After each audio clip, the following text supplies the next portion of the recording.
जब मैं प्रकृति के नियमों के नज़दीक होती हूँ उतना ही ज़्यादा मैं सत्याज्ञान पाने के काबिल बनती हूँ। यानी कि सत्याज्ञान अपने बारे में, अपने वातावरण के बारे में, इस यूनिवर्स के बारे में, वो मैं सत्याज्ञान पा सकती हूँ, देख सकती हूँ। जितना ज़्यादा मैं नेचर के नियमों के निकट होंगी उतना ज़्यादा मैं सत्याज्ञान पा सकती हूँ।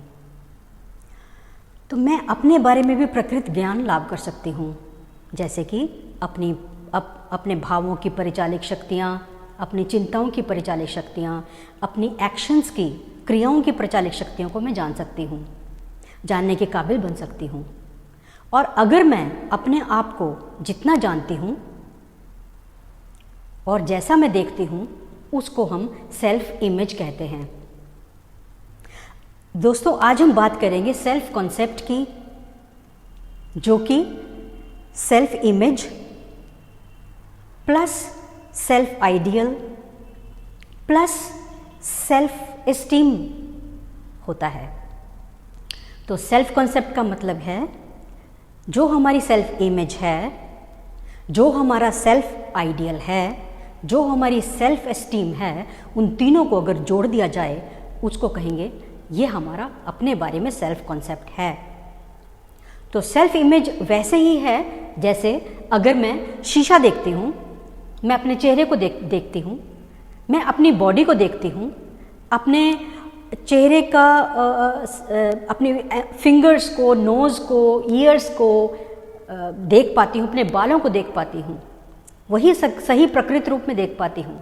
शीशे में जैसे मैं देखती हूँ वही शक्ल मेरी दूसरे को भी नज़र आती है, जो मुझे शीशे में मेरी चेहरा नज़र आ रहा है, यानी कि बाहरी रूप में जो मेरा है। और इससे बढ़कर, इससे ऊपर जो मेरा आंतरिक क्रियाएं हैं, मतलब आंतरिक रूप से जो प्रचारित होकर क्रियाएं होती हैं, वो भी मुझे मेरी बाहर नज़र आती हैं। तो इसको कहते हैं सेल्फ इमेज। इसके बाद होता है सेल्फ आइडियल, यानी कि मैं अपने आप को किस ऊंचाई पर देखना चाहती हूँ, यानी कि मैं कितनी एक्सीलेंस अपनी कैपेबिलिटीज़ में लाकर अपना एक हाईएस्ट आइडियल मैंने तय करने का सोचा है अपनी ज़िंदगी में।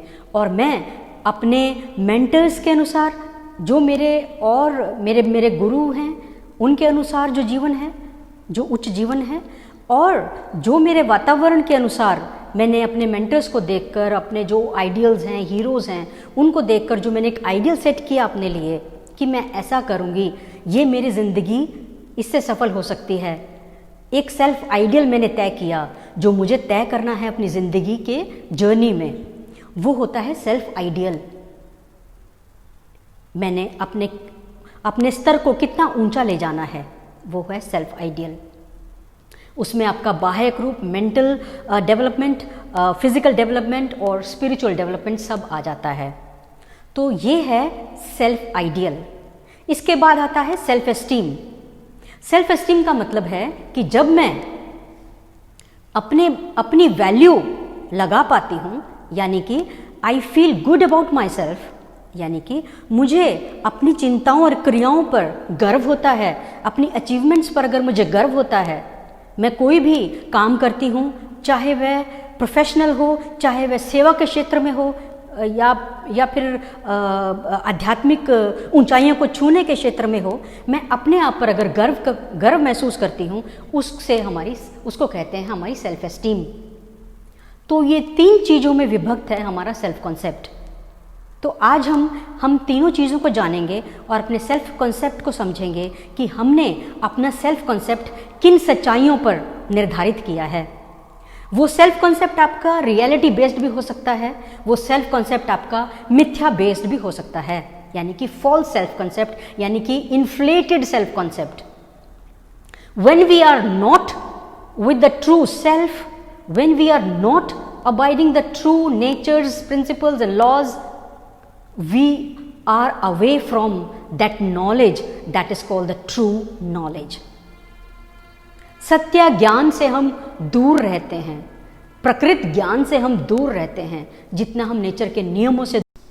जब मैं खुद को प्रकृत रूप में देखती हूँ तो मैं पाती हूँ कि मैं एक माँ हूँ, मैं ऐसा कह सकती हूँ, मैं एक माँ हूँ, मैं एक मोटिवेशनल स्पीकर हूँ, मैं एक सक्सेसफुल वुमेन हूँ, मैं बहुत दयालु हूँ, मैं एक अच्छी दोस्त हूँ।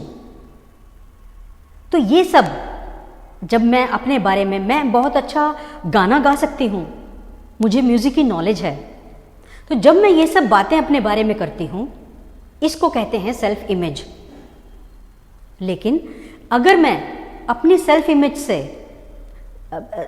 इमेज को ठीक से नहीं जानती हूँ, यानी कि सपोज़ मैं ये कहती हूँ कि मैं बहुत अच्छा गाना नहीं गाती हूँ, तो इससे क्या होगा, हमारी जो है इस सेल्फ कॉन्सेप्ट से हमारी सेल्फ इमेज थोड़ी सी कम होगी। यानी कि अगर मैं प्रकृति ज्ञान पाती हूँ तब मैं ये देखती हूँ कि जो कंपैशन है, दया का भाव है, वो मुझे बहुत प्रिय लगता है और मेरा कुछ ना कुछ पहलू में मेरा अंग भी है। अगर मैं ये कहूँ कि मेरे को इस प्रकार के दया के भाव से नफरत है, या फिर ये मुझे अच्छा नहीं लगता, या मैं चाहती हूँ कि ये सोसाइटी से निकल जाना चाहिए, यानी कि जैसे हम ट्रैफिक में देखते हैं बहुत ही जो लोग वो बहुत अच्छे हेल्थ में होते हैं, वो भी जब भीख मांगते हैं तब मैं ये सोचती हूँ कि मैं इनके बारे में कुछ करूँ कि इनको अपनी जिम्मेवारी, अपने ऊपर रिस्पॉन्सिबिलिटी लेने का जो इनके अंदर अभाव है उसको मैं दूर करके इनको एक रिस्पॉन्सिबल सिटीज़न बनाऊं। तो ये मेरे को बताता है कि मेरा दया का भाव यहाँ पर, अगर मेरे से कोई इस प्रकार का व्यक्ति भीख मांगने आ जाए तो मेरा वो दया का भाव काम नहीं करता है। तो जब मेरा वो दया का भाव काम नहीं करता तब मैं अपने आप को थोड़ा सा, अपनी सेल्फ इमेज को नीचे पाती हूँ, यानी कि जो कंपैशन का एक स्टैंडर्ड है मैं उसके ऊपर खरी नहीं उतरती।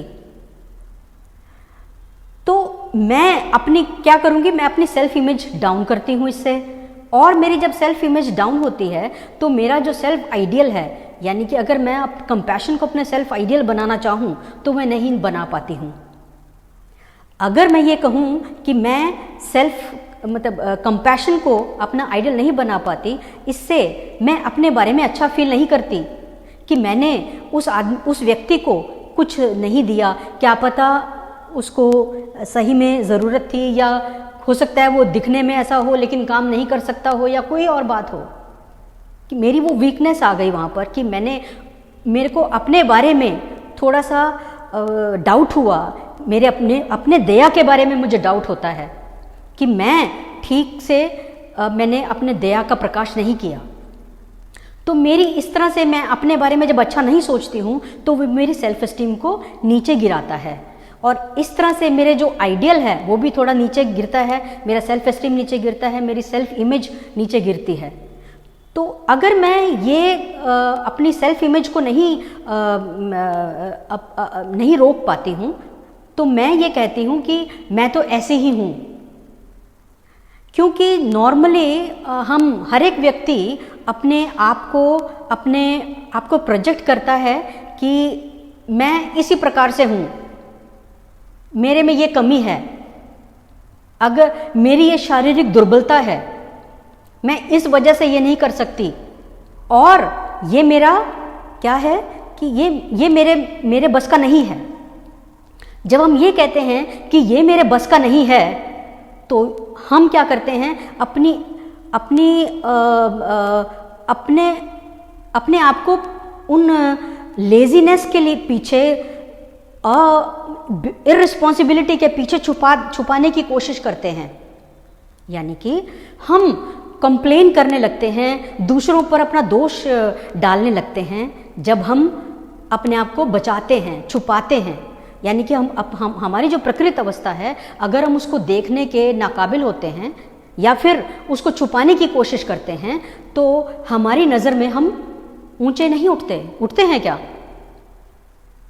मैं तो ऐसे ही हूँ, मेरे बस का नहीं है, मैं इतनी महान नहीं हूँ, मैं ऐसा नहीं कर सकती, मेरे में ये काबिलियत नहीं है, मैं तेज नहीं। हमारे सारे नीच अनुराग हमें बचाने की कोशिश में लगे रहते हैं, यानी कि दूसरों को कंप्लेन करना, शिकायत करना, ब्लेम करना, और अपने आप को जिम्मेवार ना ठहराना, जिम्मेवारी से एस्केप करना। और अपने लेज़ीनेस से एस्केप करना, ताकि हमारी लेज़ीनेस बनी रहे। हम आलस से नहीं निकल पाते, इसलिए हम ये कहते हैं कि हम नहीं कर सकते।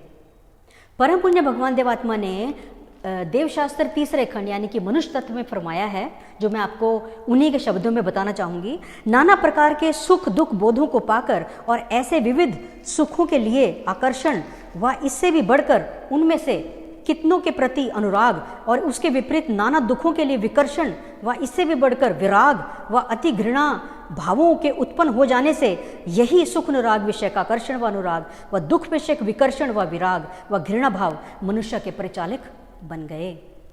और इसलिए प्रत्येक मनुष्य इन्हीं सुख विषयक अनुराग व दुख विषयक घृणा भावों से परिचालित होकर अपनी सब प्रकार की आंतरिक चिंताएं और आंतरिक गतियां और बाह्यक क्रियाएं करता है। ये परम पूज्य भगवान देवात्मा के शब्द हैं। तो इसी प्रकार मैं ये कहना चाहूँगी यहाँ पर कि अपने अस्तित्व के बारे में जब हम नेचर प्रदत्त नियमों को नहीं जानते हैं, तब हम उस पर चलने के अपने आप को असमर्थ पाते हैं और असमर्थ साबित करने की कोशिश भी करते हैं। अब कौन जन है जो ये नहीं कहता कि my situation is the worst situation in this world. या तो हमारी सिचुएशन बहुत लो, हम सेल्फ एस्टीम को करते हैं, अपनी सेल्फ इमेज को बनाते हैं, या बहुत हाई बनाते हैं। हाई का मतलब है कि मेरे जैसा कोई नहीं, और वो ये तो मेरे बाएं हाथ का खेल है, ये हाइप हो गई। और लो मतलब कि ये मेरा सिचुएशन ऐसा ही रहेगा, ये काम ठीक हो ही नहीं सकता, मैं ऐसी ही हूँ।